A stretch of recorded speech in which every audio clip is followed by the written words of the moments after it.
even further after we put them in these communities where they're going to be harmed. And so, yeah, it's important. This book is important because after we go through dealing with the root causes, Shanae even gives us the grace of seeing her transformation, seeing her healing, being able to extend a level of forgiveness to people who didn't even want to recognize the harm that they caused her. And to take any accountability for the path that she was led on, because at 18 years old, I'm not responsible for my choices. I'm sorry, because who did anything No, before hold that? up, my bad. Go ahead. Don't say that. I don't want them to think it's a guy in here. He's 18. Nah. You don't want them to think that. But all right, go ahead. I mean, you are responsible for your choices at 18, so I understand. I retract that statement. I However, know what you were saying though. I did that on purpose because he's really in the room. No, you know what I mean? And you wasn't being wrong in saying it, but this is where something that's very pointed the message could kind of get lost, and then you hear people regurgitating facts in that way. Right. You understand what I'm saying? Not saying that he would do that, but I just did that, on purpose because he is 18 in the room. You didn't say anything wrong, but let me say it right.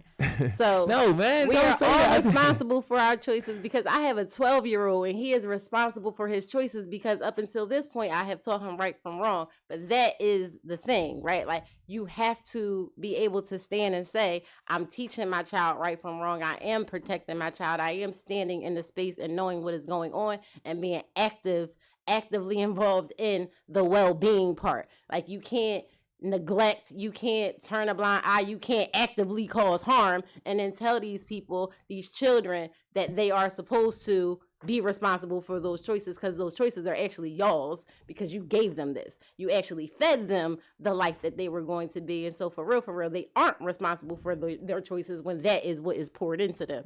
If I give you dirt and you give that shit back to me, who's responsible for it? You are. So I don't know. You want me to read it forward? Yes. No, I thought the preface.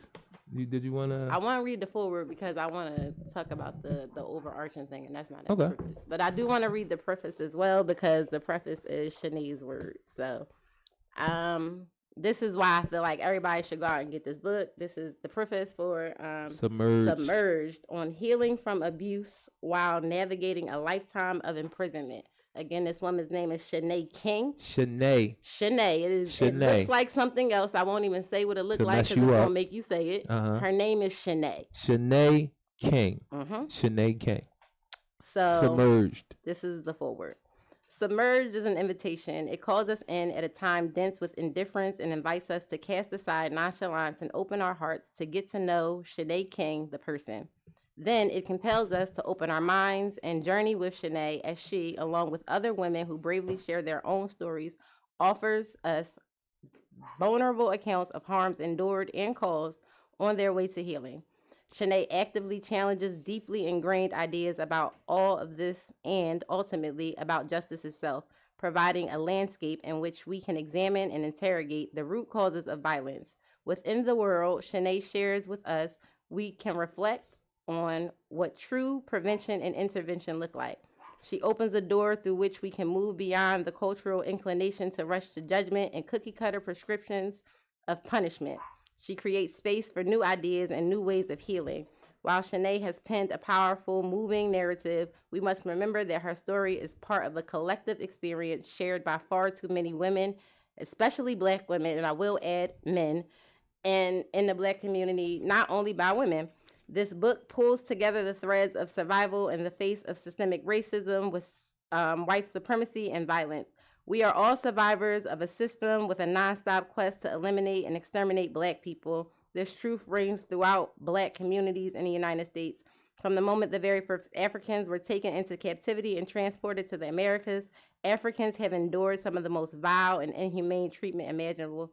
Families were ripped away from each other. Men were beaten savagely. Women were raped mercilessly.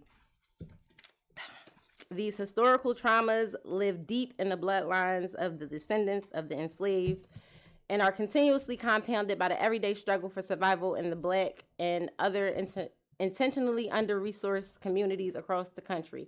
Historical and present-day traumas show up in our communities as monsters we are often too afraid to speak about. They show up as alcoholism, drug abuse, sexual violence, sexual promiscuity, cutting, child abuse, neglect, and more. Shanae King shines a spotlight on these monsters by providing an unflinching examination essential for healing, both hers and ours. The monsters scar and permanently change us on a molecular level, often before our brains have the chance to reach maturity and full development. Submerged paints a stark picture as Shanae shares the effects of exposure to violence and harm at the most formative points in her life. Science tells us that trauma impacts person's ability to make sound decisions. Science also tells us that brains don't reach full development until between the ages of 25 and 27. We know through studies like adverse childhood experiences, also known as ACEs, that a child's early exposure to negligence and violence can predetermine their own propensity toward violence, which in turn predicts their probability of contact with the criminal legal system. Shanae's memoir is a heart-wrenching chronicle of the effects of early childhood trauma. It's a crystal clear account of how trauma, especially trauma experienced early on in life, can alter our ways of thinking, numb our senses to pain, and detach us from the ramifications of our actions. It's a first-hand account of how unprotected we are, even in our own homes, and how that lack of protection creates lasting effects on our lives and the lives of others. It's an acknowledgement of harm endured and inflicted. It's a reflection of healing in spite of ourselves and our circumstances. It reveals the truth about the criminal legal system's inability to heal or rehabilitate, while uplifting the impact that can be made when we acknowledge and explore and unpack our traumas and resolve to walk in healing. And what does this country offer as a solution when people succumb to their traumas? Prison. The powers that be, who have never been accountable to anything, will have us believe that the criminal legal system is the answer to stopping violence. We have run the saying that violence creates more violence into the ground, yet with all the facts and details of the history of violence endured by blacks at the hands of the system, there has never been a conversation or an attempt to shift the focus to the healing of the black community itself. Instead, black people are brutalized and penalized excessively when we succumb to our trauma. No one considers the circumstances that lead to violence, especially when the person responsible for causing the harm is black. An empathetic thought process that hurt people is easily replaced with thoughts of you did the crime, you do the time. But doing the time will never promote or sustain healing. On the contrary, prisons in and of themselves only do the work of exasperating violence in communities by removing members and exposing them to even more violent and harmful circumstances. Even with decades of data and evidence that support the need to abolish prisons, this country continues to incarcerate those who have been most harmed by its own system of negligence, violence, and destruction. We cannot afford to accept these lies as inevitabilities, as the way things have to be.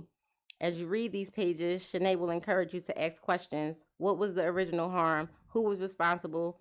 Where were the points of intervention that went unaddressed? What role does the criminal legal system play?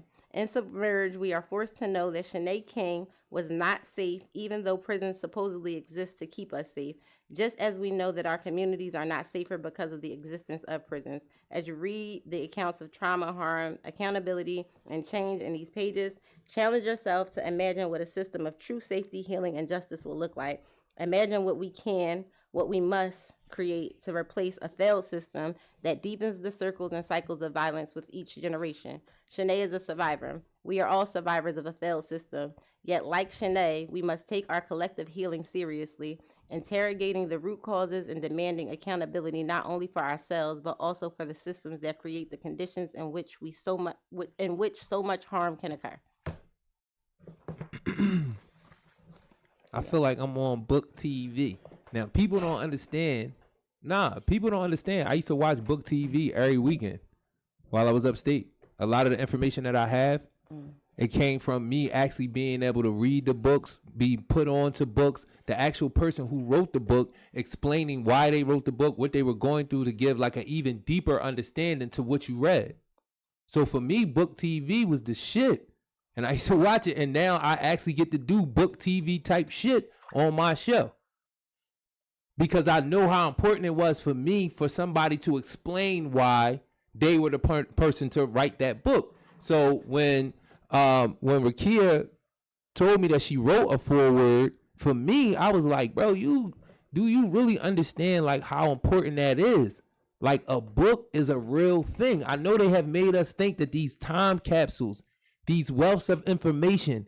Everything I do right now is not based off of going to nobody's school, nobody's training. I read a lot of books. I wove the information together. And now in almost every space that I'm in, mentally, I'm really in the space. And I always tell people why that was so important for me, because when I was going to trial, these people were speaking English and Latin, and I didn't know what they was talking about. And people had told me I was smart up to that point. I had been told I was an honor student up to that point. I had been to IUP, CCP. I had been to college up to that point. And I'm in a courtroom with my life on the line, and people are speaking English, and I don't know what they're talking about. So that's the reason why learning, reading, being of understanding, mental space is so important. And that's a part of that care that we not getting. The care that Rakia speaks of in this foreword that Shanae King went through that she didn't get, it came from one of the biggest things, misinformation, which leads to a lack of being informed overall, even about how you care for yourself and your off-being, your progeny, your community. None of it makes sense because you don't have the information for it to make sense. So I hope when the folks who see this, and other people are going to see this, because this is going to be pushed in a lot of different places. It's probably going to get chopped up by us and other people that get to see it. But this is a very, very important conversation. This forward is a very, very important conversation. It's an overarching conversation about the system, but it's a very important conversation about what's happening to black women. What is happening to black women right now? This book is timely. This book is so timely, y'all don't even understand. Pay attention to what y'all daughters is doing for a hot second. Just listen to them for about an hour. I don't care what your social background is. I'm talking about class. Pay attention to the women in your family. I'm just being real. All the black men, you're going to see a pattern of behavior, and it's not good. This book is right on time.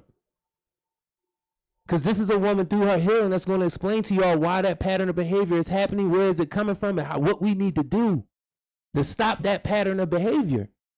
So let's go back to book TV. I ain't even going to read the whole preface. I'm just going to read her journal entry because it's how she starts the book. Journal entry, Mother's Day, 2014. This is Shanae King's words. Thinking about my own mother today, I wish that I could say we've resolved all our issues and have a beautiful relationship. When I was 25 and in intensive therapy, I hoped that after confronting her with the past, we'd be able to move comfortably into the future. Instead, she felt that I blamed her for the choices I made that led to my incarceration. She couldn't understand what I desperately needed to express, and I didn't understand why she wouldn't be honest, accept her inability to protect me, and forgive herself as I had forgiven her. Eventually, I stopped seeking her acknowledgement, love, respect, and acceptance. Today, I don't see my mother very often. She doesn't write to me. She doesn't send money. She doesn't send cards, maybe the rare one for my birthday. At first, I wrote to her often. Then I learned that she didn't always read my letters. I decided long ago that I wasn't going to waste my time and ink writing letters to people who weren't my children and weren't writing back. I know my mother loves me, even though it would seem that she doesn't. When she has visited, she has held me tightly and cried. On the occasions when I phone her, I can't get a word in because she has so much to tell me. Recently, another visitor helped me to understand how difficult it can be emotionally for those who live on the outside to visit a prison, to come into contact with a very alien world. It must be even more difficult for my mother, since she probably continues to blame herself, at least in part, for my present situation. Perhaps that's one reason why she visits me so infrequently. It's taken a lifetime, but I've learned that expressions of love are foreign and difficult for my mother to display to her children. But she tries. She loves me to the best of her ability, and I love her. I used to love her simply because she gave birth to me, and I thought I was supposed to. Now I love her in spite of herself, for all that she is, for the good that she's done, and the values that she instilled in her 3 daughters. I wouldn't trade her for the television mothers I used to covet, because she helped to shape me into the woman and mother I have become, a woman I am finally proud of. I was hesitant to share my memoir until I read an interview with Ayala Van Zandt in Essence magazine. She said, when you tell your story, you free yourself and give other people permission to acknowledge their own story. I've told mine, now tell yours. It will free you. So this conversation about where women are it stuck out to me. Shanae's ability to acknowledge the harm that she's experienced. It like I can't even say the hands of her mother, but the negligence of her mother. And then like be where she is. And I had an opportunity to meet both Shanae's mother and her daughter and to see like the full circle.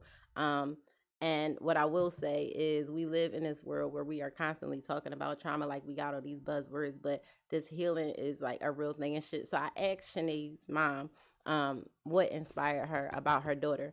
And she let me know it was the fact that her daughter decided to go on this healing journey. Both her mom and her daughter spoke to the fact that she started this off for their family. She decided she wanted to heal herself.